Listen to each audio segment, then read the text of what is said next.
دو دن قبل یوم 14 اگست کے اندر چند نام نہاد علماء مقررین مفتیان و شیوخ الاحادیث کے بیانات سننے کو ملے۔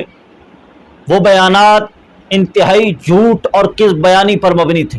ان بیانات پر انشاءاللہ الرحمن اگلی اقساط کے اندر تبصرہ کیا جائے گا۔ آج کے درس کے اندر فقط ایک بات پیش کرنی ہے۔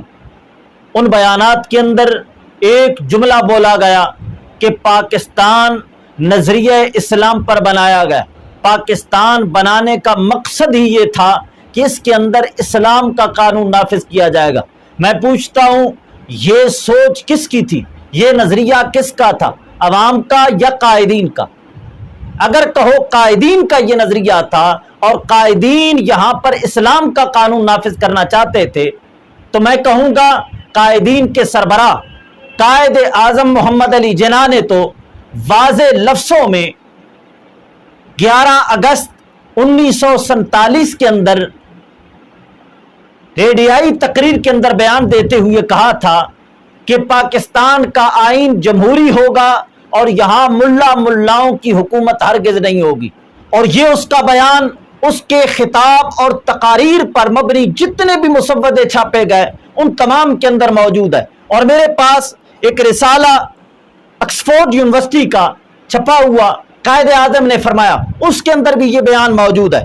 اور یہ دوسری کتاب قائد اعظم بحیثیت governor general Punjab text board سے چھپ کر آئی ہے، اس کے اندر بھی موجود ہے کہ محمد علی جناح نے واضح لفظوں میں کہا تھا کہ پاکستان کا آئین جمہوری ہوگا، یہاں ملاؤں کی حکومت ہرگز نہیں ہوگی۔ اور اس کے صفحہ نمبر 84 پر لکھا ہے کہ مسٹر جناح سے پوچھا گیا کیا آپ اسلامی ریاست قائم کرنا چاہتے ہیں؟ تو محمد علی جناح نے جواباً کہا، احمقانہ، میں ایک ماڈرن جدید ریاست قائم کروں گا۔ یعنی بے وقوفانہ سوال مت کرو، یہاں پر جو ریاست میں قائم کرنا چاہتا ہوں وہ سیکولر اور لبرل ہوگی۔ ثانیاً میں پوچھتا ہوں، اگر پاکستان نظریہ اسلام پر بنایا گیا ہے تو اس کا پہلا وزیر قانون جوگندر ناتھ آف بنڈل کیوں مقرر کیا گیا جو کہ ہندو تھا؟ پہلی بات تو یہ ہے کہ اسلام کے اندر قانون بنانے کے لیے کوئی وزیر مقرر نہیں کیا جاتا، بلکہ علماء کرام قانون بتاتے ہیں اور قاضی حضرات قانون نافذ کرتے ہیں۔ قانون بنانے کے لیے کوئی وزیر مقرر نہیں کیا جاتا۔ اسلام کا قانون منزل من اللہ ہوتا ہے، اللہ تعالیٰ نازل فرماتا ہے، رسول پر نازل ہوتا ہے، اور رسول کے جو نائب اور وارث ہوتے ہیں وہ قانون بتاتے ہیں اور قاضی قانون نافذ کرتے ہیں۔ قانون بنانے کے لیے کوئی وزیر مقرر نہیں کیا جاتا، جبکہ پاکستان کا پہلا وزیر قانون جوگندر ناتھ آف بنڈل ہندو تھا۔ میں پوچھتا ہوں کہ قانون بنانے والا وزیر تو ہندو ہے، ابھی اسلام کے نام پر ملک بن رہا ہے، اسلام کے نظریے پر ملک بن رہا ہے، اور یہاں پر اسلام کا قانون نافذ کیا جائے گا، اسی نظریے کے تحت ملک بنایا جا رہا ہے۔ ثالثاً یہاں پر جو وزیر خارجہ مقرر کیا گیا وہ سر ظفر اللہ تھا، جو کہ قادیانی تھا، احمدی تھا، وہ مسلمان نہ تھا بلکہ مرزائی تھا۔ وزیر خارجہ اس کو مقرر کیا گیا ہے۔ اگر اسلام کے نظریے کے لیے ملک بنایا جا رہا ہے، اسلام کے نظام کے لیے ملک بنایا جا رہا ہے، تو احمدی اور مرزائی کو وزیر خارجہ کیوں مقرر کیا گیا؟ بلکہ جس وقت اس کو مسلم لیگ کا سربراہ مقرر کیا گیا تھا، اس وقت علماء اور مفتیان نے محمد علی جناح کو ٹوکا تھا کہ آپ اس کو اپنی پارٹی کا سربراہ مقرر کر رہے ہیں، یہ تو قادیانی ہے۔ تو محمد علی جناح نے اس وقت کہا تھا، یہ کچھ شام فکر اقبال کے ساتھ کتاب ہے اور اس کا صفحہ نمبر 269، اور انہوں نے ہماری قومی جد و جہد عاشق حسین بٹالوی صفحہ نمبر 76 کا حوالہ دیا ہے، اور روزنامہ انقلاب لاہور 3 اگست 1944 کے اندر بھی یہ مسٹر محمد علی جناح کا بیان آیا تھا۔ بیان کے الفاظ کیا ہیں؟ محمد علی جناح نے کہا، میں اپنی اور اپنی پارٹی کی طرف سے سر ظفر اللہ خان کو ہدیہ تبریک پیش کرنا چاہتا ہوں۔ وہ مسلمان ہے اور یوں کہنا چاہیے کہ میں اپنے بیٹے کی تعریف کر رہا ہوں۔ بتائیے، جس پارٹی کا سربراہ قادیانی ہو اور اسی کو پھر وزیر خارجہ مقرر کیا جائے، یہ ملک نظریہ اسلام پر بن رہا ہے۔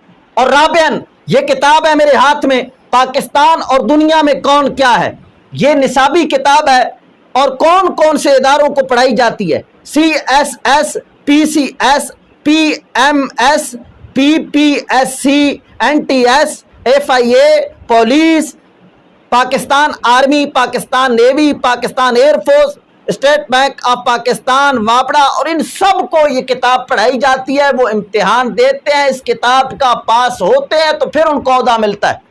اس کے صفحہ نمبر پورا 100 پر پاکستانی حکمران یہ عنوان باندھا گیا ہے، اور یہ وزیر قانون اور وزیر خارجہ کی جس کی میں نے بات کی ہے، اس کا بھی صفحہ نمبر 2 پر انہوں نے ذکر کیا ہے۔ اور صفحہ نمبر 100 پر کیا لکھا ہے؟ پاکستان کا پہلا بادشاہ کون تھا؟ کہتے ہیں پہلا بادشاہ شاہ جارج ششم 14 اگست 1947 کو بادشاہ بنا اور 1952 تک یہ بادشاہ رہا۔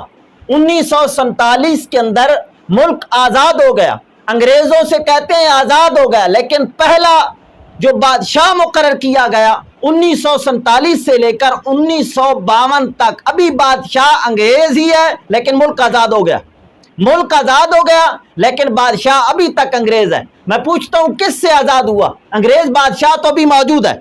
پھر دوسرا بادشاہ ملکہ الزبتھ مقرر ہوئی جو 6 فروری 1952 سے لے کر 23 مارچ 1956 تک بادشاہ رہی۔ 1956 تک سفید کافر انگریز ابھی تک بادشاہ چلتے آ رہے ہیں اور ملک آزاد ہو چکا ہے۔ ہمارے محمد علی جناح کو سندھ کا گورنر مقرر کیا گیا تھا، لکھ رہا ہے گورنر جنرل قائد اعظم محمد علی جناح سندھ، یہ 14 اگست 1947 کو گورنر بنے اور 11 ستمبر 1948 تک یہ گورنر رہے۔ اور جس وقت ان کو گورنر جنرل بنایا گیا تو اس وقت ان سے حلف کیا لیا گیا تھا؟ حلف کے الفاظ کیا تھے؟ سنیے، قائد اعظم کا حلف۔ قائد اعظم محمد علی جناح سے 15 اگست 1947 کو گورنر جنرل کی حیثیت سے جسٹس سر عبد الرشید نے حلف لیا۔ حلف کے الفاظ یہ تھے، حلف کے الفاظ کیا تھے؟ دیکھیے، میں محمد علی جناح باضابطہ اقرار کرتا ہوں کہ میں پاکستان کے آئین کا جو قانوناً نافذ ہے، جو اس وقت آئین قانوناً نافذ تھا 1947 کے اندر جو آئین قانوناً نافذ تھا وہ انگریزوں کا تھا، تو محمد علی جناح کہتا ہے میں پاکستان کے آئین کا جو قانوناً نافذ ہے، جو نافذ کروں گا وہ نہیں، جو نافذ ہے اس کا سچا وفادار اور اطاعت گزار رہوں گا، میں اس قانون کا سچا وفادار رہوں گا۔ یعنی کیا مطلب؟ میں ملک کا نظام بدلوں گا نہیں، یہی کافروں کا قانون چلانے کے لیے، اے انگریزوں پہلے تم چلا رہے تھے، اب تمہارا شاگرد چلائے گا۔ اور پھر آگے کیا کہتا ہے؟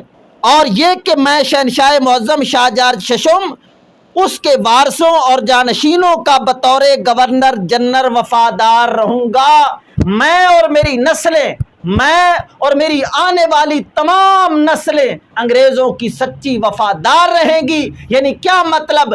مجھے تم فقط گورنر مقرر کر دو، لہٰذا تمام کے تمام مسلمانوں کو آپ کے گھٹنوں پر بٹھانا میرا کام ہے۔ تو بتائیے پاکستان آزاد ہوا تو کس سے؟ اسلام سے یا انگریز سے؟ انگریز تو حاکم موجود ہے، اور ہمارا گورنر جنرل بیان یہ دے رہا ہے کہ میں مسلمانوں کو پکڑ پکڑ کر آپ کا غلام بناؤں گا۔